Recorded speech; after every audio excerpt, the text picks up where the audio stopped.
నమస్తే, welcome to our channel. Komatireddy Venkatreddy Jaganmohan Reddy పైన చేసినటువంటి కామెంట్స్ ప్రస్తుతం వైరల్ గా మారాయి.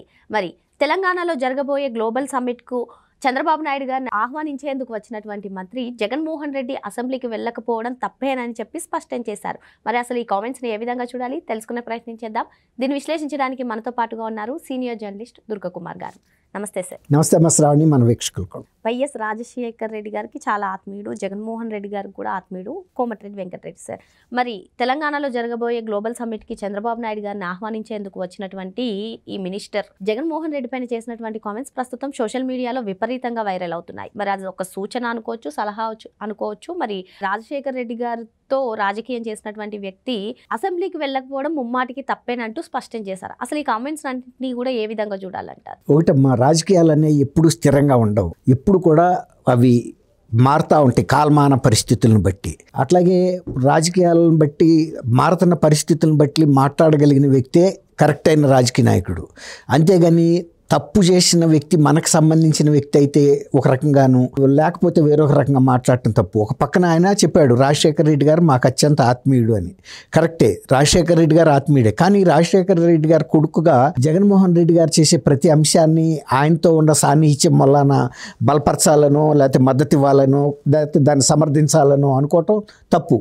ఎవరైనా సరే గాక తప్పు చేసినప్పుడు తప్పు అని చెప్పాల్సిన అవసరం ఉంది. ఇప్పుడు జగన్మోహన్ రెడ్డి గారు ఒకప్పుడు ఆంధ్రప్రదేశ్కి ముఖ్యమంత్రిగా కూడా 5 సంవత్సరాల పాటు ప్రజలు ఆయనకి ఇచ్చిన అధికారాన్ని, ప్రజలు ఆయన్ని నమ్మి ఇచ్చిన అధికారాన్ని ఉపయోగించుకున్నాడు. అప్పటికైనా కూడా ఆయన ఒక ముఖ్యమంత్రిగా పనిచేసినప్పుడు ఆ పరిపక్వత ఆయన ప్రతి అంశంలోనూ చూపించగలగాలి. అంతేగాని నేను అధికారంలో ఉంటే ఒక రకంగాను, అధికారం లేకపోతే ప్రజల గురించి పట్టించుకోను అనే తీరులో వ్యవహరించడం అనేది, అంటే ప్రతిపక్ష నాయకుడిగా నాకు హోదా కూడా ఇవ్వలేదు కాబట్టి మేము అసెంబ్లీకే వెళ్ళము అని బహిష్కరిస్తామని చేసిన పని ఆంధ్రప్రదేశ్ ప్రజల్ని ఎంత విస్మయానికి గురి చేసిందో, రాజకీయ రంగంలో ఉన్న అందరినీ విస్మయానికి గురి చేసింది. పక్కనున్న తెలంగాణ రాష్ట్రంలో రాజకీయ నాయకులను కూడా, ప్రజల్ని కూడా విస్మయానికి గురి చేసింది. ఆయన అదే చెప్పాడు, మేము పక్క రాష్ట్రం అయినా ఆంధ్రప్రదేశ్ అనేది మాకు ప్రత్యేకమైన రాష్ట్రంగా భావిస్తాము. ఎందుకంటే ఇవన్నీ కూడా రెండు కలిసి ఉన్న రాష్ట్రాలు. ఒక శరీరాన్ని రెండుగా చేసినందువల్ల ఎప్పుడైనా ఆ రక్త సంబంధం అనేది తెగదు. ఆ ప్రేమను నిన్న ఆయన అక్కడికి వెళ్ళినప్పుడు ఆయన మాటల్లో వ్యక్తమైంది, ఆయన ప్రవర్తించిన తీరులో కూడా వ్యక్తమైంది, ఆయన వెల్లడించిన అభిప్రాయాలు కూడా అలా అనిపించినాయి. రెండు రాష్ట్రాల మధ్య మాకు సమన్వయం కావాలి, ఆంధ్రప్రదేశ్ మద్దతు మాకు కావాలి.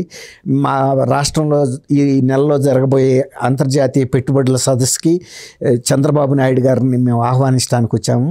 ఆయన 2020 విజన్ అని ఆ రోజుల్లో పెట్టిన డాక్యుమెంట్ని చూసి ఏమో అనుకున్నాము. ఇప్పుడు తెలంగాణలో హైదరాబాద్లో జరిగిన డెవలప్మెంట్ని చూసిన తర్వాత నిజంగా ఆయన మార్గదర్శకుడు, అంత దార్శనికుడు, సుదీర్ఘకాలం ముందే ఆయన ఊహించి ఏమేమి అవసరాలు ఉంటాయి అనేది హైదరాబాద్ని ఆ రకంగా తీర్చిదిద్దాడు. అందువల్ల మేము ఆయన్ని ఆహ్వానించడమే ఒక గర్వకారణంగా ఫీల్ అవుతున్నాము అన్న భావన వ్యక్తం చేశాడు. అది చాలా గొప్ప అంశం. ఇంకోటి ఏంటంటే, చంద్రబాబు నాయుడు గారు అనే వ్యక్తి ఒక ఆంధ్రప్రదేశ్కే ముఖ్యమంత్రి, తెలంగాణకి కాదు అని అనుకోవటానికి వీల్లేదు. తెలంగాణలో కూడా ఆయన రెండు కళ్ళలాగా చూసుకున్నాడు.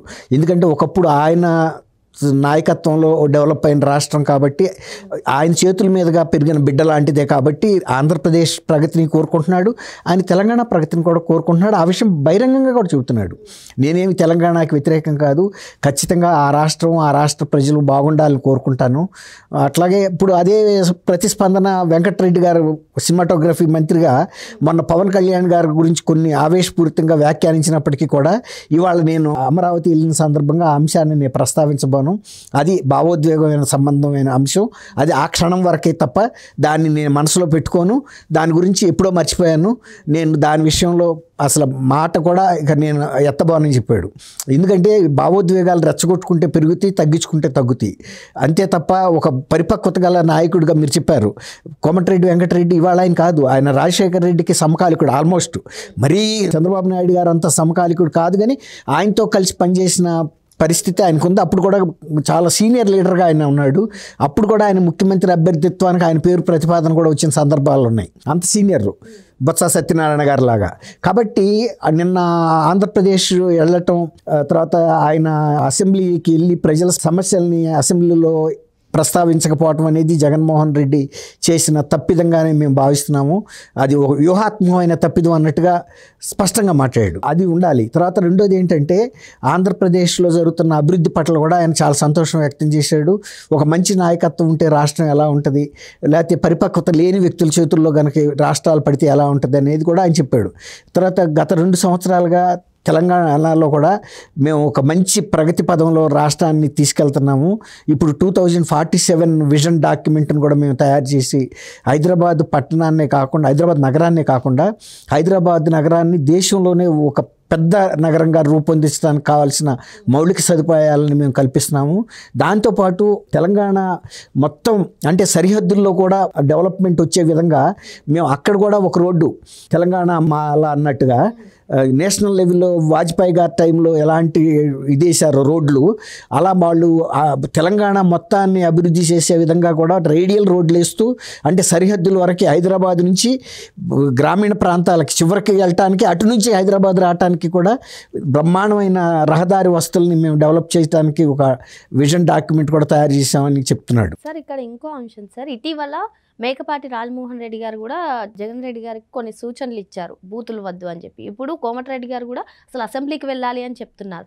మరి ఇవన్నీ కూడా జగన్మోహన్ రెడ్డి గారు పాటిస్తారంటారా? జగన్మోహన్ రెడ్డి గారు పాటించే వ్యక్తి అయితే అసలు అలాంటి పరిస్థితి తెచ్చుకోడు కదమ్మా.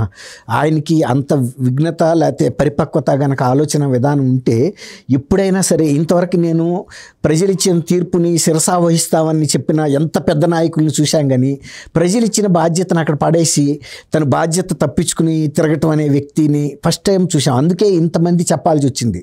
మేకపాటి రాజమోహన్ రెడ్డి గారు మీరు అన్నట్టు ఆయన తండ్రి కన్నా కూడా పెద్ద ఆయన, అంత పెద్ద ఆయన. తర్వాత వాళ్ళ బిడ్డ కూడా గౌతమ్ రెడ్డి గారు చనిపోయాడు. తర్వాత ఇప్పుడు కూడా ఆ కుటుంబం రాజశేఖర రెడ్డి గారి కుటుంబానికి సన్నిహితంగా జగన్మోహన్ రెడ్డి నాయకత్వం బాగుండాలని కోరుకుంటున్నప్పటికీ ఆయన ప్రవర్తిస్తున్న తీరు, పార్టీలో సీనియర్ నాయకులు మాట్లాడుతున్న తీరు శోభాయమానంగా లేదు. పార్టీ హుందాతనాన్ని పెంచటం లేదు, ప్రజల్లో గౌరవాన్ని పెంచటం లేదు. చాలా చిల్లర స్థాయి మాటలు మాట్లాడుతున్నారు, అసభ్యకరమైనటువంటి మాటలు మాట్లాడుతున్నారు. ప్రతిపక్షాలకు చెందిన కుటుంబ సభ్యుల్ని ఏళన చేసేటట్టుగాను దూషించే విధమైనటువంటి పరిభాషను వాడుతున్నారు.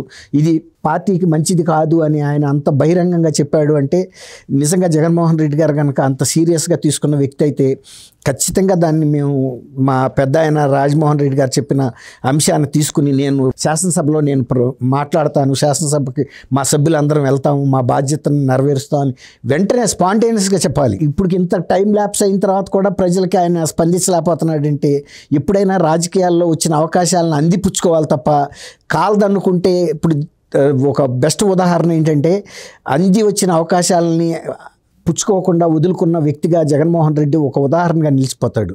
151 స్థానాలు వచ్చినప్పుడు కనీస పక్షంగా ఒక మీడియం టైప్ పరిపాలన అందించినా కూడా ప్రజలను వేధించకుండా ఉంటే కూడా ఆయన ఆదరించేవాళ్ళు. కానీ ఆయన ఎవరైతే ఓట్లేసి గెలిపించారో వాళ్ళనే శత్రువులుగా భావించి వేధించేటప్పటికి తీసుకొచ్చి, ఇప్పుడు ఏనుగు అంబారీ మీద ఎక్కించిన వ్యక్తిని తీసి నేలకేసి కొడితే ఏ పరిస్థితి వస్తుందో జగన్మోహన్ రెడ్డి గారికి అదే జరిగింది. కాబట్టి ఆయన అందిపుచ్చుకోవటంలో మిస్ అవుతున్నాడు అవకాశాలని. ఒక్కోసారి ఒక రైలు మనం మిస్ అయితే జీవితకాలం మిస్ అవుతూ ఉంటారు చూసారా, అట్లాగే అవకాశాలు మళ్ళీ మళ్ళీ రావు. ప్రజల్లో కూడా అభిప్రాయం వచ్చేసింది, ఈయన ఒక నిర్వికారంగా ఉంటున్నాడు, పట్టట్లేదు, మాట్లాడితే కర్ణాటక వెళ్ళిపోతున్నాడు, పులివెందులు వెళ్తున్నాడు, అక్కడ కూడా ప్రజలతో కలవట్లేదు, ఇక్కడున్న ప్యాలెస్కి పరిమితం అవుతున్నాడు. ఇంకా పైగా అధికార పక్షానికి చెందిన మంత్రులు ప్రజల దగ్గరికి వెళ్ళటం తప్పు అన్నట్టుగా మాట్లాడుతున్నాడు. ఇది ఎక్కడ విడ్డూరమో మరి అర్థం కాదు. ప్రభుత్వం మమేకమై పనిచేయకపోతే సమస్యలు ఎట్లా పరిష్కారం అవుతాయి? ఒకళ్ళకొకళ్ళు తెలియాలి కదా, ప్రభుత్వం ఏమనుకుంటుందో లేకపోతే ప్రజల సమస్యలు ఎట్లా ఉన్నాయి అనేది ఫస్ట్ హ్యాండ్ ఇన్ఫర్మేషన్ ఉండాలి. ఎవరి మీదో కోటరీ మీద ఆధారపడితే ఇప్పుడు జగన్మోహన్ రెడ్డి గారికి ఎలాంటి గుణపాఠం వచ్చిందో అలాంటిదే జరుగుతుంది ఎప్పుడైనా. కానీ అందుకు వెంకటరెడ్డి గారిని మనం ఎందుకు అభినందించాలంటే 2 రాష్ట్రాల మధ్య కూడా మంచి సయోధ్య కుదిర్చే ఒక రాయబారిగా నిన్న అక్కడికి వెళ్ళటం అనేది గొప్ప విషయం. నిన్న జాతీయ స్థాయిలో పుతిన్ గారు రష్యా అధ్యక్షుడు భారతదేశం రావటం ఎంత స్నేహపూర్వకంగా జరిగిందో, ఈ మధ్య కాలంలో కొంచెం మిస్అండర్స్టాండింగ్స్ వచ్చిన పరిస్థితుల్లో తెలంగాణ ప్రజల యొక్క మనసుని అమరావతిలో ఆవిష్కరించి అక్కడ ప్రజల యొక్క మనసుని కూడా ఆయన అవగాహన చేసుకుని రావటం అనేది 2 రాష్ట్రాలకు కూడా ప్రయోజనకరమైనటువంటి ఇదిగా చెప్పచ్చు. మరో అంశంతో మళ్ళీ కలుద్దాం. Thank you. Thank you Sravani, మన వీక్షకులు.